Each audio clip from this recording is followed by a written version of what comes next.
Corona को लेके जो है देश भर में हालात जो हैं नंबर्स में तो सुधर रहे हैं, लेकिन एक बड़ी चीज जो है वो वैक्सीन को लेके सामने आ रही है। आपकी पार्टी के नेता और तमाम स्टेट से कह रहे हैं वैक्सीन नहीं है 45 साल से कम के लगाने वालों के लिए। तो वैक्सीन पॉलिटिक्स पूरी तरीके से शुरू हो रही है। दिल्ली के मुख्यमंत्री ने कहा कि हम बंद कर रहे हैं 45 साल से कम लोगों का, और अमूमन कई ज्यादातर राज्यों में यही हाल है। आप किस तरीके से इसको देखते हैं? और कोरोना के लिए आपने जो लोकसभा अध्यक्ष से भी कहा कि एक लोकसभा का सेशन बुलाया जाए, तो क्या क्या क्या बेस है कि जो आप चाहते हैं कि सेशन बुलाया जाए, और वैक्सीन को लेके आपकी क्या है? देखिए, बात यह है कि सारे हिंदुस्तान में वैक्सीन को लेकर चर्चा सिर्फ आप और मैं नहीं, सारे हिंदुस्तान के हर लोग कर रहे हैं। क्योंकि कोरोना से मुकाबला करने के लिए, कोरोना से बचने के लिए, कोरोना की त्रासदी को रुकने के लिए सबसे बड़ा औजार हो सकते हैं वैक्सीनेशन। और जब हमारे पास वैक्सीन नहीं थे तो अलग बात थी, लेकिन जब वैक्सीन दुनिया में आ गए और जहां हिंदुस्तान, जिसको कहा जाता कि फार्मेसी ऑफ द वर्ल्ड, क्योंकि सारे दुनिया में हिंदुस्तान में वैक्सीन उत्पादन करने की जो ताकत है, जो कैपेसिटी है, वो कहीं नहीं है। दुनिया में सबसे ज्यादा वैक्सीन मैन्युफैक्चरिंग का देश होते हैं हमारे हिंदुस्तान, और वहां हमारे लिए वैक्सीन नहीं है। इससे और शर्मसार क्या हो सकता? इसका मतलब यह है कि कमियां हमारे मैन्युफैक्चरिंग के नहीं, कमियां हमारे साइंटिस्ट टेक्नीशियन की नहीं, कमियां सरकार की नीतियों की, सरकार की सोच की। WHO के मुताबिक जो स्लैब बनाया गया था कि भाई पहले हेल्थ वर्कर, उसके बाद दूसरी स्तर पे, उसके बाद तीसरी स्तर पे, वो कोई सुनने के लिए तैयार नहीं है। सिर्फ यह अपना नाम कमाने का और श्रेय लेने की एक होड़ लगे थे। प्रधानमंत्री जी सारे दुनिया के सामने अपने को विश्व गुरु साबित करने के लिए कह दिए कि हम वैक्सीन को हरा चुके हैं। हमारे हेल्थ मिनिस्टर कह रहे कि एंड गेम हो गया वैक्सीन हिंदुस्तान। बीजेपी पार्टी अपने पार्टी की मीटिंग में, अपनी पार्टी की सबसे बड़ा जो कमेटियां हैं, उसमें प्रस्ताव पारित करते हैं कि नरेंद्र मोदी जी जैसे विजनरी नेता थे, इसलिए कोविड को हम खत्म कर दिए। तो ये वाहवाह लेने की जो सरकार, इससे क्या उम्मीद किया जा सकता? और ये वाहवाह लेने के लिए जो चारों तरफ होड़ लगे थे, उस समय वैक्सीन, उस समय कोरोना ने, घातक कोरोना ने चुप्पी साधे हमारे सेहत में आ गए, हिंदुस्तान की सेहत में आ गए। और नजारा देख लो, रोजाना ये जो सरकार जो बयान देते हैं ना 4000, मैं इनमें से सहमत नहीं हूं। रोजाना बहुत सारे, बहुत ज्यादा मौत हो रहे हैं। कोई कोई विशेषज्ञ कह रहे हैं कि रोजाना 20,000 करीब मौत हो रहे हैं। और हम लोग क्या देख रहे हैं कि दाह करने के लिए, संस्कार करने के लिए, संस्कार करने के लिए साधन नहीं है। वहां भी कालाबाजारी, दाह करने के लिए जो लकड़ी की जरूरत है, जलनी लकड़ी की, वो भी कालाबाजारी होते हैं। उनका भी किल्लत, वैक्सीन का भी किल्लत, डॉक्टर का भी किल्लत, ऑक्सीजन का भी किल्लत। तो ये कहां हम जाएंगे? ये सरकार ने हिंदुस्तान के लोगों को ये सपना दिखाया था अच्छा दिन लाएंगे, तो ये क्या अच्छा दिन का नजारा पेश हो रहे हैं हिंदुस्तान में, जहां लोग को ये नहीं पता है कि आज जिंदा है तो कल जिंदा रहूंगा या नहीं रहूंगा, इसका कोई जानकारी नहीं है। आज वैक्सीन सुबह हिंदुस्तान की सुबह के ऊपर वैक्सीन की जिम्मेदारी छोड़ दिया गया 18 से 44 साल की उम्र की सारे लोगों के लिए। साधन है क्या? आप एक बार कहते हैं कि पैंडेमिक मतलब ये नेशनल पैंडेमिक है। आप जब लॉकडाउन किया था तो आपने कहा था कि ये केंद्र सरकार की जिम्मेदारी होते हैं, तो डिजास्टर मैनेजमेंट आपका जिम्मेदारी, लॉकडाउन ऐलान करना आपका जिम्मेदारी, और अभी वैक्सीन देने की समय आप जिम्मेदारी नहीं निभाओगे। वैक्सीन आपको देना पड़ेगा। हमारे पार्टी की कड़ा रुख ये है, सोनिया गांधी जी, राहुल गांधी जी और हमारे पार्टी शुरू से ये रुख सब कर दिया हमारा। कड़ी तेवर से हम ये कह रहे हैं कि ये मास वैक्सीनेशन होना चाहिए, यूनिवर्सल वैक्सीनेशन होना चाहिए, जैसे कि पोलियो की, जैसे कि मलेरिया की वैक्सीनेशन होते हैं, यूनिवर्सल वैक्सीनेशन सरकार को करना चाहिए, क्योंकि हिंदुस्तान के लोगों को बचाने की एक ही रास्ता है, वो है वैक्सीनेशन वैक्सीनेशन वैक्सीनेशन। तो वैक्सीनेशन की छोड़ के हम और कुछ नहीं सुनना चाहते हैं। किसी हालत में आप वैक्सीनेशन लाओ।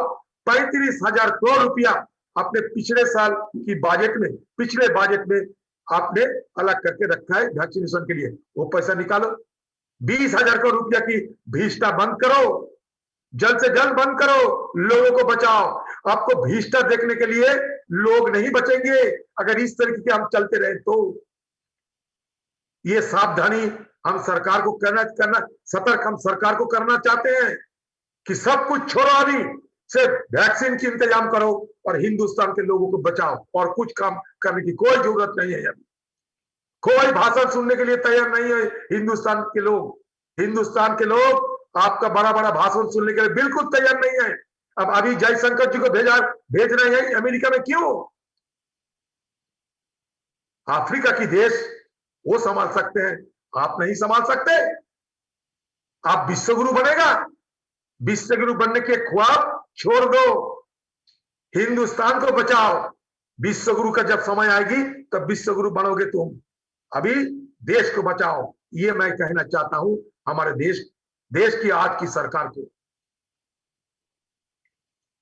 सर, प्रधानमंत्री जो हैं कुछ इमोशनल भी हुए जब कल बात कर रहे थे वाराणसी में जो है डॉक्टर्स से, और जिन लोगों की मौत हो गई उनको याद करते हुए विपक्ष ने इसको भी बड़े आड़े हाथों लिया। आपकी पार्टी के नेता है, प्रवक्ता है पवन खेड़ा साहब, उन्होंने तो ये कह दिया कि प्रधानमंत्री को फिल्मों में होना चाहिए। तो आपको नहीं लगता कि आप लोग विपक्ष के तौर पे एक कंस्ट्रक्टिव बात होनी चाहिए, टीका टिप्पणी हटकर एक कंस्ट्रक्टिव बात हो? आप लोग कह रहे हैं हम कंस्ट्रक्टिव सजेशन दे रहे हैं, लेकिन सरकार को भी, दोनों तरफ से भी ये बात भी होती है कि सरकार भी सुने, और ऑल पार्टी मीटिंग की भी आप लोग बात कर रहे हैं। आप विपक्ष के लिए, आप कांग्रेस के संसदीय दल के नेता हैं, माफ कीजिएगा, आप कांग्रेस दल के नेता हैं लोकसभा में, आप किस तरीके से देखते हैं? देखिए, हमारे पार्टी की चेयरमैन मैडम सोनिया गांधी जी शुरू के दिन से जो बयान दिए हैं, आप थोड़ा गौर करें और देखिए कि हम कॉन्स्ट्रक्टिव सेशन के बारे में कहते हैं या नहीं। झारखंड के मुख्यमंत्री एक बड़ी बात कही, उन्होंने ये कहा था कि मोदी जी से बोलते हैं सुनते नहीं।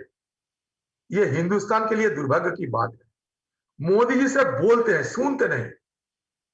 हम लोग ऑल पार्टी मीटिंग बुलाने की बार बार कहा, गुहार लगाई कि ऑल पार्टी मीटिंग बुलाया जाए, बुलाया नहीं। हमने कहा था, हमारे पार्टी की नेत्री मैडम सोनिया गांधी जी ये कही थी कि इसी हालत में जो मंजर अभी है, इसी हालत में गरीब लोगों को जो मुश्किल का सामना करते हैं, जिनके अभी जिंदगी नाक भर गुजर रहे हैं, उनको हर महीना और गरीबों को 6,000 रुपया उनको नगद मुहैया कराया जाए। हमारे नेत्री ये कही, कल भी ये कही कि ब्लैक फंगस के चलते जो दवाइयां मुहैया कराया जाए, आयुष्मान भारत में इनको शामिल किया जाए। तो अब एक के बाद एक हमारे पार्टी की नेत्री मैडम सोनिया गांधी जी हमारे पार्टी के नेता राहुल जी शुरू के दिन से क्या बोलते आ रहे हैं, सरकार को सतर्क करना, सतर्क करना, सतर्क करना, यही तो हमारा काम था, अभी भी है। सरकार को हम चेतावनी देते हैं, लेकिन सरकार सुनेगा तब ना। आप मोदी जी की ये नौबत नहीं आते बनारस जाके इमोशनल होने की, भावुक होने की, ये नौबत नहीं आते अगर हमारे बात शुरू के दिन से मोदी जी जरा गौर करते, जरा सुनते तो। आज कोरोना नहीं आए, कोरोना 2020 साल में आए थे, बीच में हम लोग चुप्पी साधे थे। आज तो तुष्टीकरण सबसे बड़ा हमारे लिए घातक बन चुके हैं, सेल्फ कॉम्प्लेसेंसी सबसे बड़ा खतरनाक बन चुके हैं। हम कुछ नहीं किया, और पहली दफा जो लहर आए थे, उस समय भी जो हम संसाधन बनाया था, जो इंफ्रास्ट्रक्चर बनाई थी, वो भी हम तुरंत हटा दिया, उसको भी हम गिरा दिया और सोचा कि हम कोरोना को जूझ लेंगे। अगर एक साल में भारत की सरकार आम लोगों के बारे में अगर सोचते, कोरोना के बारे में एक्सपर्ट ने, डॉक्टरों ने, वैज्ञानिकों ने एक बार नहीं 100 बार चेतावनी दिए हैं, सारे दुनिया के लोग चेतावनी दिए हैं, सारे दुनिया के बड़े बड़े वैज्ञानिकों ने बार बार ये चेतावनी देते आ रहे हैं। इसके चलते अमेरिका संभाल लिए, चीन संभाल लिए, यूरोप संभाल लिए, और हम गिर गए, क्योंकि हमारे देश की जो नेता है प्रधानमंत्री जी, वो बात बोलते सुनते नहीं, उसे बोलते रहते हैं, सुनते नहीं। ये बात अगर सुनते और सुनने का कोशिश करते, हमारे बात पे गौर करते, तो आज मोदी जी की बनारस जाकर ये भावुक होने का ये नौबत नहीं आते, ये मैं जरूर कहूंगा। सर, आपने विशेष सत्र की भी मांग करी है, लोकसभा के लोकसभा अध्यक्ष को भी आपने चिट्ठी लिखी। क्या डिस्कशन चाहते हैं आप विपक्ष क्या डिस्कशन? विपक्ष अभी स्पेशल सेशन, मानता हूं कि फिजिकली ये संभव नहीं भी हो सकता, मैंने प्रस्ताव रखा था कि 2 दिन के लिए स्पेशल सेशन बुलाया जाए, फिजिकल हो या वर्चुअल हो। हर पार्टी, हर एमपी कुछ ना कुछ बोलना चाहते हैं, इनको बोलने का मौका दिया जाए, क्योंकि आम लोगों की दुख, आम लोगों की जो पीड़ा, ये हिंदुस्तान के सबसे बड़ा पंचायत में रखना ये हमारा फर्ज बनते, लेकिन हम क्या करें, लोगों को सेवा नहीं दे पाते हैं, क्योंकि हमारे पास वो साधन नहीं है। सरकार की ध्यान आकर्षण करना हमारा जिम्मेवारी होते, हमारा फर्ज होते, फर्ज निभाना हम चाहते हैं। मैं पब्लिक अकाउंट्स कमेटी की चेयरमैन होने के नाते मैं ये भी गुजारिश किए हैं स्पीकर साहब को कि वैक्सीनेशन पॉलिसी पे हमें चर्चा करने की मौका दिया जाए, क्योंकि हमें बहुत कुछ कहना है। सरकार को बहुत सारे नसीहत हम देना चाहते हैं, सरकार हमारी बात सुने, ये हम चाहते हैं और ये हमारा अधिकार भी है, लेकिन कहीं भी बात नहीं सुना जाता। सबसे बड़ा दिक्कत ये है ये सरकार से कि ये सरकार कुछ सुनते नहीं, से बोलते रहते, जो अपने मन में आते वो बोलते रहते, लेकिन सुनते नहीं। अगर सरकार सुनते रहते तो आज हिंदुस्तान की हालात इस कगार पे ना पहुंचते। सर, वैक्सीनेशन से जुड़ा आखिरी सवाल आपसे पूछना चाहूंगा ये कि देश के स्वास्थ्य मंत्री डॉक्टर हर्षवर्धन साहब का ये कहना है कि दिसंबर अंत तक हम हिंदुस्तान के एडल्ट पॉपुलेशन को पूरी तरीके से वैक्सीनेट कर लेंगे। तो जो एक पहली जो डेडलाइन दिखाई दे रही है, जो एक आधिकारिक बयान आ रहा है सरकार की तरफ से वैक्सीनेशन को लेके, आप क्या विपक्ष इससे सेटिस्फाइड है? आप इससे सेटिस्फाइड हैं? देखिए, हमारे पूर्व प्रधानमंत्री डॉक्टर मनमोहन सिंह जी 5 पॉइंट की उनको सलाह दी थी, 5 पॉइंट सलाह दिया था। अगर वो मान के चलते तो ये सरकार की और साथ साथ देश की सुविधा होती, वैक्सीनेशन मुहैया कराने में लाभ मिलती। अब ये सरकार और ये स्वास्थ्य मंत्री, आप देखोगे सिर्फ गोल पोस्ट बदलते रहते, आज नहीं तो काल, काल नहीं तो परसों, परसों नहीं तो। दिसंबर मास तक क्या कोरोना रुकेगा? हिंदुस्तान की बॉर्डर में आके रुकेगा कोरोना? कि भाई हम थोड़ा देर जाने के मन बना लिया है, मेरा नाम कोरोना है, मैं थोड़ा देर में पहुंचूंगा, आप चिंता ना करो, आप तैयारी करो। कोई रुकेगा हमारे लिए? कोरोना तो छाए हुए हैं, आप दिसंबर दिखा रहे हो, चांद दिखा रहे हो हम लोगों को, हाँ? और वो भी अडल्ट के लिए। और थर्ड वेव आने का कगार में खड़े हैं, सारे दुनिया जानते कि थर्ड वेव आने वाला है, और थर्ड वेव में बच्चे लोगों के सबसे खतरा पैदा होने वाला है। ये मैं नहीं, सारे विशेषज्ञों ने कहते हैं। तो दिसंबर तक सिर्फ एडल्ट लोगों के लिए, उसके बाद आएगा एडोलेसेंट, उसके बाद आएगा चिल्ड्रन, उसके बाद हिंदुस्तान रहेगा। तो ये सारी खजूल बात मत करो, विशेषज्ञों को साथ में लिया करो, ऑल पार्टी मीटिंग बुलाओ, विशेषज्ञों को बुलाओ, विशेषज्ञ लोग क्या कहते हैं उनकी बात सुना जाए, और हिंदुस्तान में जितना रिसोर्सेस है सब लगा के किसी हालत में हिंदुस्तान की हर नागरिक के लिए मास वैक्सीनेशन पॉलिसी अपनाओ, mass vaccination policy, universal immunisation policy की तरह मास वैक्सीनेशन पॉलिसी, ये हमारे लिए एक रक्षा कवच हो सकता। विशेषज्ञों के साथ बात करते हुए सारे दुनिया में जहां जहां वैक्सीन मिलने का संभावना है, और हमारे देश में प्रधानमंत्री, पूर्व प्रधानमंत्री डॉक्टर मनमोहन सिंह जी ये सलाह दिए थे सरकार को कि कंपल्सरी लाइसेंसिंग का इंतजाम करो, दुनिया से बात करो, जल्द से जल्द ये संपन्न करो। लेकिन सरकार के पास समय नहीं है, time and time wait for non.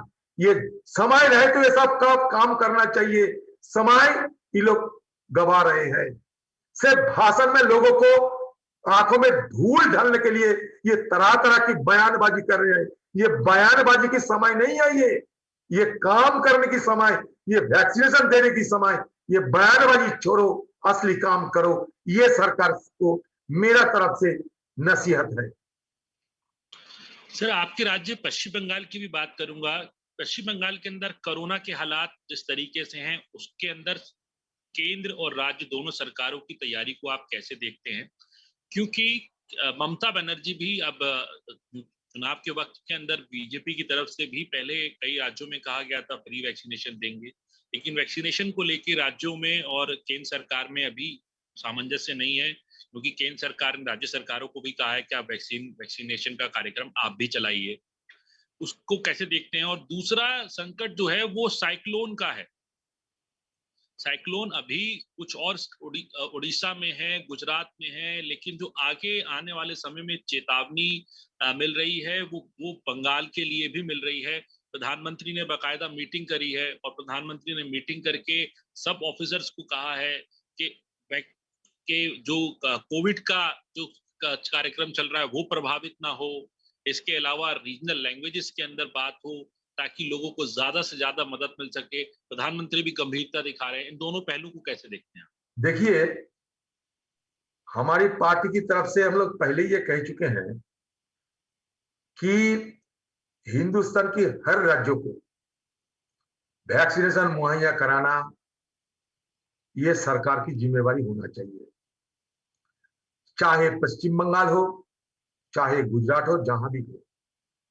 क्योंकि सरकार अगर वैक्सीन मंगाएगा तब जो सुविधा मिलेगी एक राज्य के लिए वो मुश्किल होगी। ये राज्य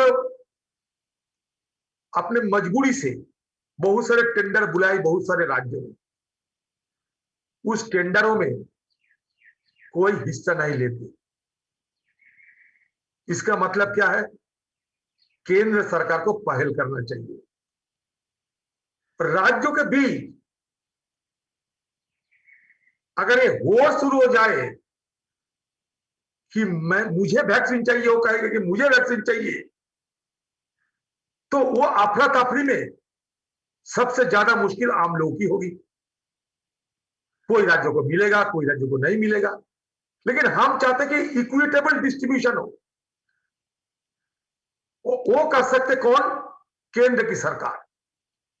केंद्र की सरकार ये सारे वैक्सीन इकट्ठा करके इक्विटेबल डिस्ट्रीब्यूशन, जरूरत के मुताबिक डिस्ट्रीब्यूशन कर सकते हैं। इसके लिए एक पॉलिसी बना सकते हैं। हर सूबे की क्या क्या जरूरत है, जरूरत के मद्देनजर वो अपना डिस्ट्रीब्यूशन कैसे करेगा वो तय कर सकते हैं। लेकिन ये सारी जिम्मेवारी अगर सूबों की सरकार पे छोड़ा जाए और इसी हालत में मुझे लगता है ये कारगर नहीं होगी और इसमें और ज्यादा अफरा तफरी होगी, इसमें आम लोगों की और ज्यादा परेशानियां को झेलना पड़ेगी। बंगाल में कोरोना की कहर बहुत जोर बरपा रहे हैं। बंगाल में भी ऑक्सीजन की किल्लत, हॉस्पिटल, डॉक्टर, नर्स, मेडिसिन, हर जगह लोग बड़ा मुश्किल झेल रहे हैं।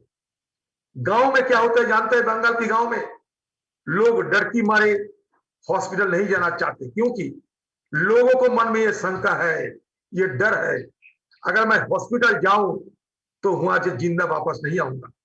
लोगों के मन में ये डर पैदा हो गए हैं, ये शंका पैदा हो गए हैं और इसलिए लोग चुप्पी साधे घर में रह जाते। बुखार होने से भी वो नहीं निकलते, किसी को नहीं बोलते, क्योंकि अगर आजू बाजू के लोगों को पता चलेगा, ईद गिर्द में पता चलेगी तो उनको समाज बहिष्कार करते हैं। तो लोग डर के मारे घर में चुप जाते हैं और कई दिन के बाद दम घुट के मर भी जाते हैं। देखिए, जब बुखार आते हैं लोग पहले सोचते हैं कि ये बुखार है, ज्यादा कुछ नहीं होगा, ठीक हो जाएगा 2-3 दिन में। 2-3 दिन के बाद जब ठीक नहीं होते तो कई सोचते हैं कि टेस्ट करा ले। टेस्ट की रिजल्ट निकलने में 3-4 दिन लग जाते हैं, मतलब 7-8 दिन में इसमें गुजार जाते हैं।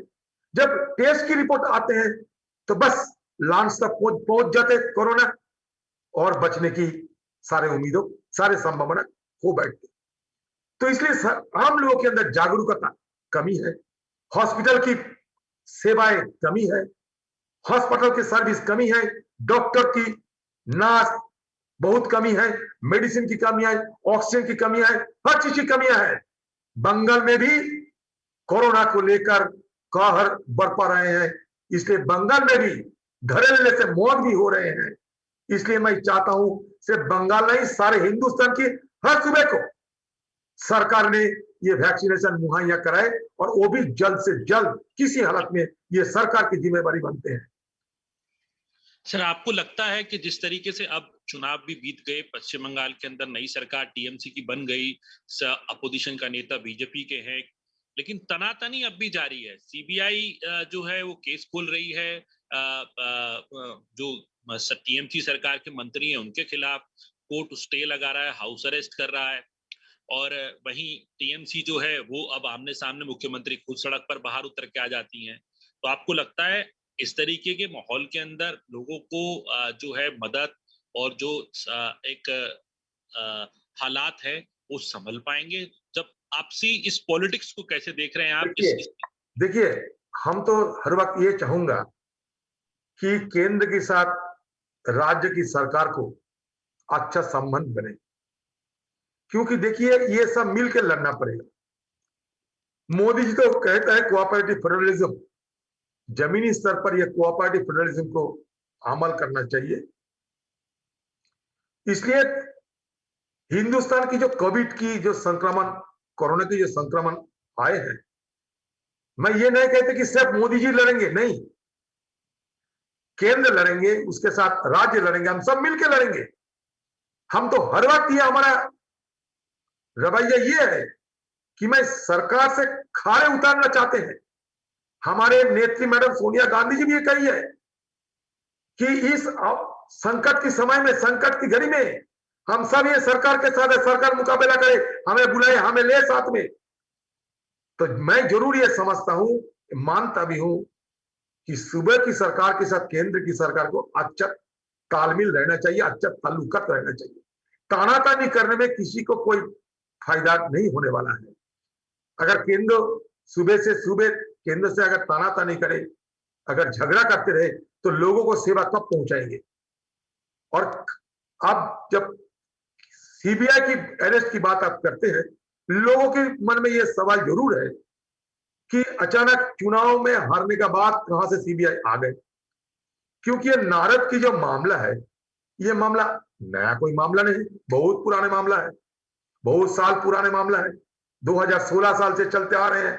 हमारे पार्टी के नेताओं ने ये जांच कराने के लिए, सीबीआई जांच कराने के लिए कलकत्ता हाई कोर्ट में मांग भी किया था।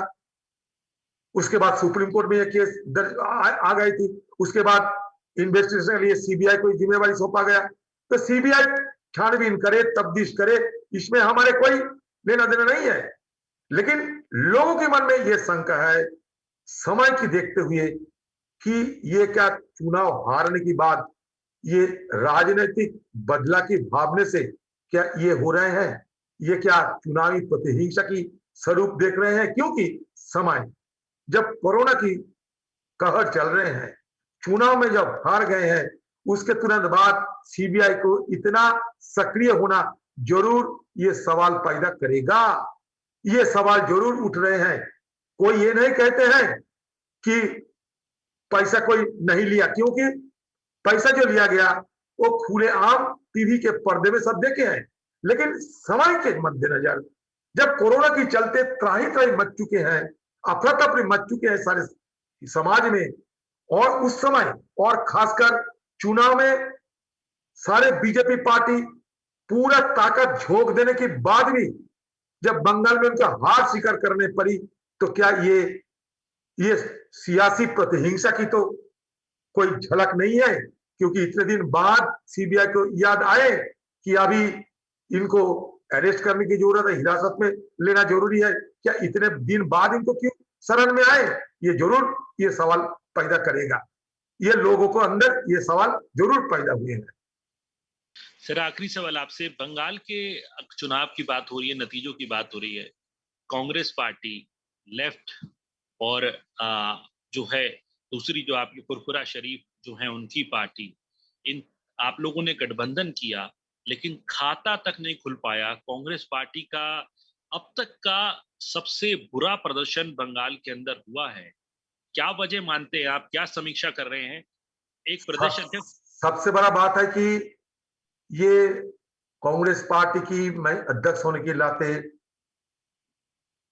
मेरे इसलिए गहन दुख प्रकट करना चाहते हैं, क्योंकि ये हमारे लिए एक बहुत बड़ा विफलता साबित हुई है।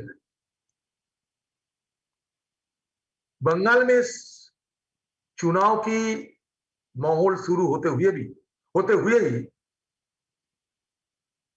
एक नैरेटिव तैयार होना शुरू कर दिए हैं कि बंगाल के चुनाव इस बार दो शक्ति के बीच होगी, और दो शक्ति के बीच ही यह चुनाव की फैसला होने वाला है। ये जो नैरेटिव का मेन मुद्दा यह था कि एक तरफ बीजेपी, दूसरी तरफ टीएमसी, ये दोनों शक्तियां के बीच ये चुनाव की मुठभेड़ होगी। तो ये चुनाव शुरू के दिन से हमारा ये चाहत थी कि चुनाव त्रिकोणीय हो जाए, ये ट्रायंगुलर हो, बाइपोलर नहीं बल्कि ट्रायंगुलर हो। तो इसलिए हम लोग गठबंधन किए, सीपीएम पार्टी के साथ, लेफ्ट पार्टी के साथ कांग्रेस पार्टी गठबंधन किया। ये गठबंधन नहीं 2016 साल में भी कांग्रेस पार्टी लेफ्ट पार्टी के साथ गठबंधन करके ही चुनाव लड़े थी, और 44 सीटें हम लोग जीत हासिल भी किए थे। तो ये 16 साल की जो तजुर्बा हमारे साथ है, उसी को मद्देनजर हम इस बार भी चुनाव में लेफ्ट पार्टी के साथ गठबंधन बनाने का मन बना लिया था। क्योंकि मैं अध्यक्ष होने की पहले ही ये गठबंधन की माहौल वहां शुरू हो गए थे, और दोनों पार्टी की आम कार्यकर्ता एक साथ आंदोलन, प्रदर्शन सब कर रहे थे। मैं अध्यक्ष होने की बात सिर्फ हमारे पूर्वजों ने, जिनकी निधन हो गई थी, उनका जो पॉलिसी, ये गठबंधन को आगे बढ़ाना चाहिए, वो गठबंधन को आगे निकालने के लिए मैं अपना कोशिश जारी रखूं। बस बीच में फुरपुरा शरीफ वाले जिनकी बात आप कह रहे हैं, फुरपुरा शरीफ वालों ने सीपीएम के साथ वार्ता शुरू कर दिया कि हम भी इसमें शामिल होना चाहते हैं।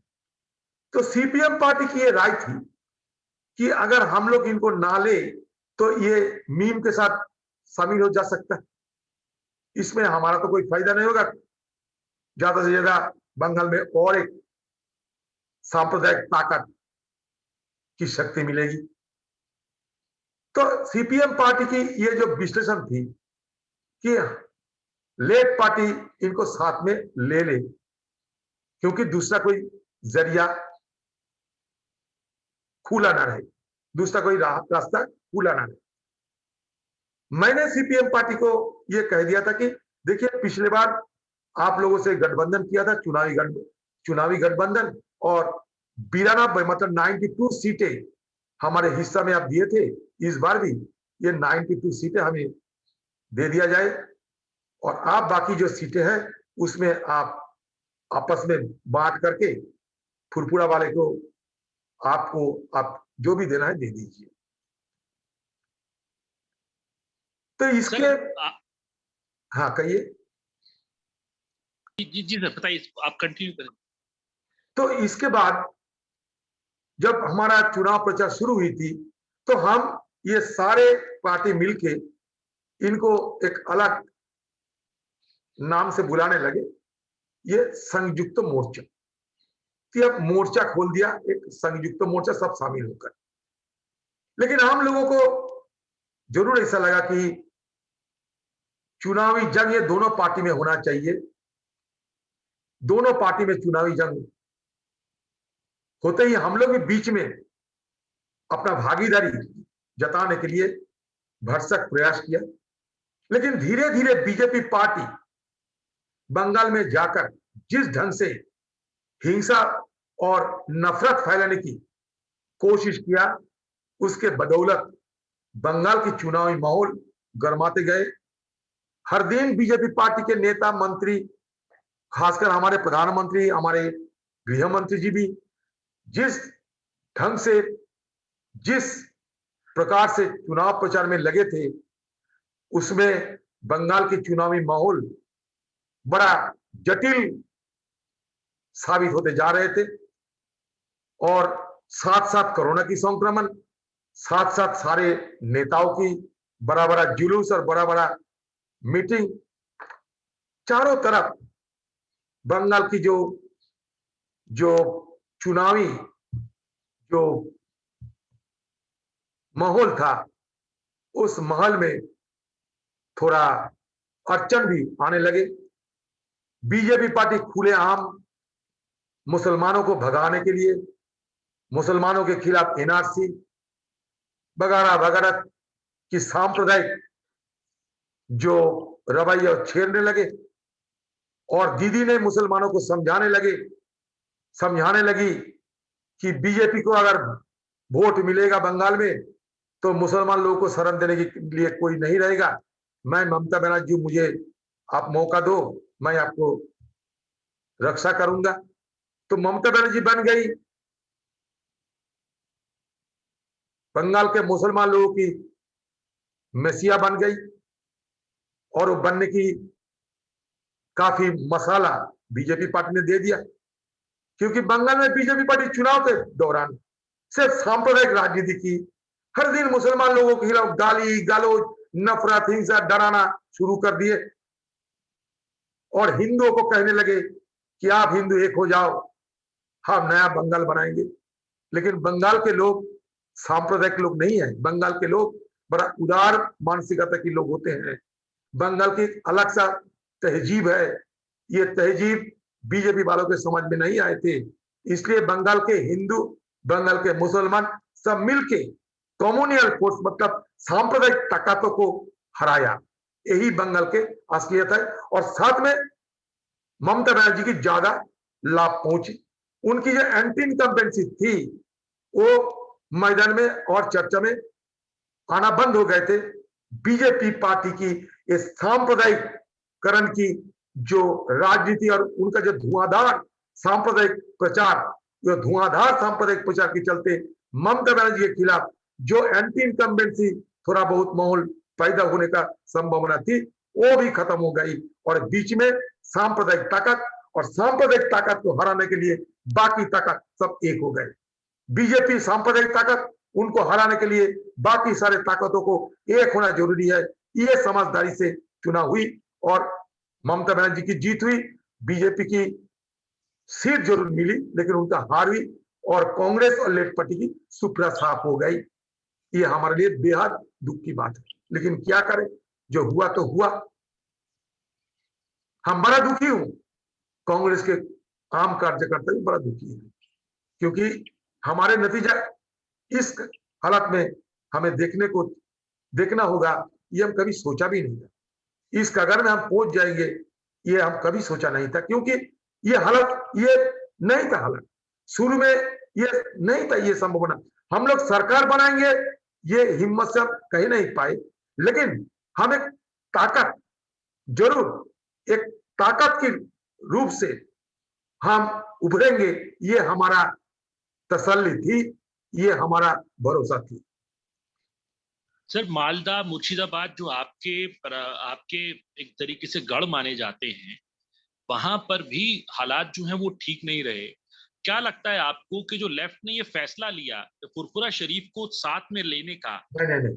और मुर्शिदाबाद, मालदा, दिनाजपुर, ये 3 जो डिस्ट्रिक्ट है, ये सबसे पश्चिम बंगाल में सबसे ज्यादा मुसलमान लोग यहाँ रहते हैं, और हमारा डिस्ट्रिक्ट जो मुर्शिदाबाद है, सारे हिंदुस्तान में सबसे ज्यादा मुसलमान हमारा डिस्ट्रिक्ट में रहते हैं, जहां 66% मुस्लिम पॉपुलेशन है। और ये मुस्लिम पॉपुलेशन बराबर कांग्रेस पार्टी को मदद करते। नहीं तो मैं प्रणब मुखर्जी जैसा ब्राह्मण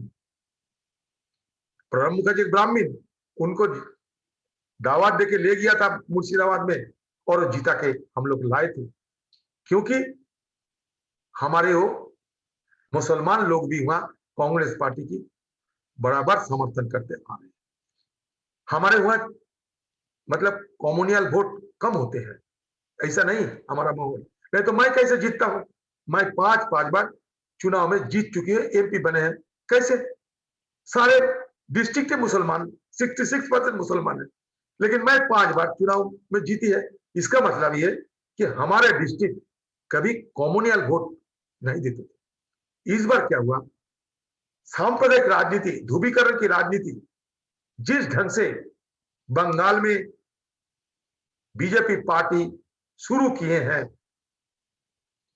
मुसलमान लोग डर गए थे और मुसलमान लोग रक्षा की जरूरत महसूस किया। और उसके साथ साथ कुछ बिहार डिस्ट्रिक्ट में शीतलकुची चुनाव के दिन सेंट्रल फोर्सेस की गोली से 4 लोगों की मौत हो गई, चारों मुसलमान थे।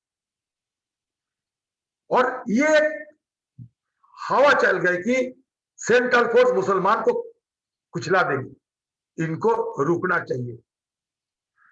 एक तरफ बीजेपी से बचने के लिए मुसलमान सोचा कि कांग्रेस और सीपीएम पार्टी तो सत्ता पे नहीं आएंगे, तो उनको वोट देने में वोट की बर्बादी होगी।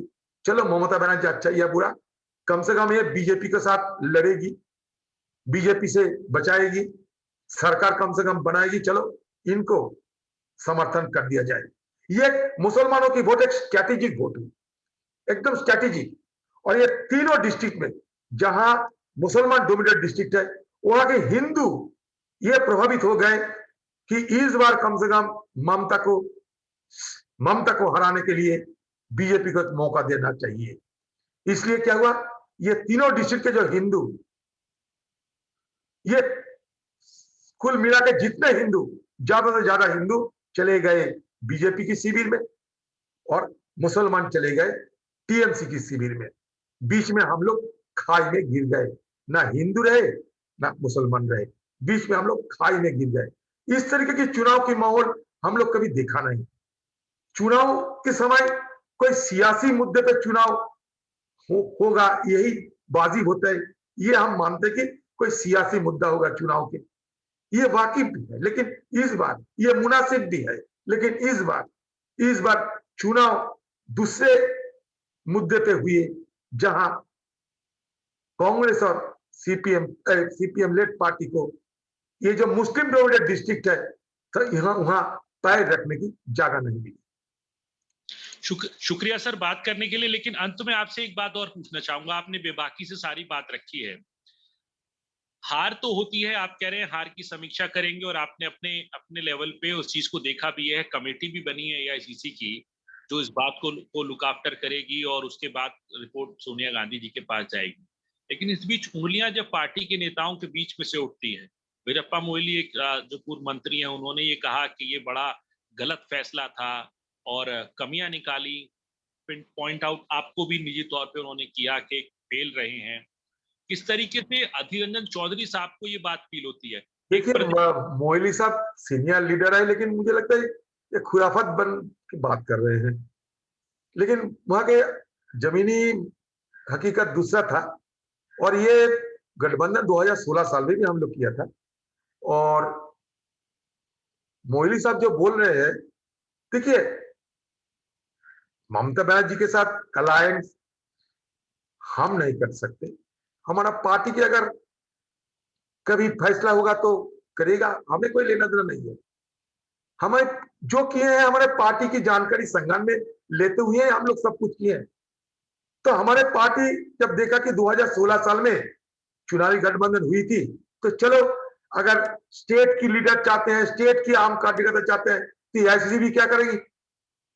एआईसीसी भी मजबूर है, क्योंकि वहां के आम कार्यकर्ता उनका यही राय था कि लेफ्ट पार्टी के साथ गठबंधन बनके ही हमें टीएमसी के खिलाफ लड़ना पड़ेगा, क्योंकि वहां हम विपक्ष के लोग हैं। विपक्ष के लोग मतलब टीएमसी के खिलाफ हम लड़ते हैं। तो टीएमसी के खिलाफ 10 साल लड़ते हैं, अचानक हम कैसे कहें कि टीएमसी हमें आपका साथ ले लो? ये हम कह सकते? अब बताओ, जिन पार्टी के खिलाफ हम 10 साल लड़ रहे हैं, उनके पार्टी के खिलाफ लड़ते हुए हमारा अपना पैर जमा हुआ है, वहां हमारा सारे मुद्दा उनके खिलाफ है। आज अचानक चुनाव आए, चुनाव की बीगल बजे और हम कहने लगे दीदी हम आपके साथ जाते हैं, आप कुछ भीख दे दो। ये हम कह सकते न कर सकते? अगर कोई चुनावी गठबंधन होता है, इसका एक परिप्रेक्ष्य रहते हैं, इसके पर्सपेक्टिव रहते हैं। तो इसलिए मोइली साहब सीनियर लीडर जरूर है, लेकिन जो बात रखते हैं, अगर मुझे एक फोन करते तो मैं उनको समझा देते। लेकिन इन लोगों का आदत क्या है? तुरंत मीडिया में चले जाना और अपने पार्टी के खिलाफ धज्जियां उड़ाना। ये मुझे बिल्कुल पसंद नहीं है, और न जाने क्यों मैं मोइली साहब को खुद मैं बहुत सम्मान करते, बहुत सीनियर लीडर है, ज्ञानी पुरुष है, लेकिन इस तरीके की बात करना उनको शोभा नहीं देती, ये मैं जरूर कह सकता। क्योंकि अगर वो एक फोन करते मेरे को, तो मैं सारे बयान उनके सामने रख सकता।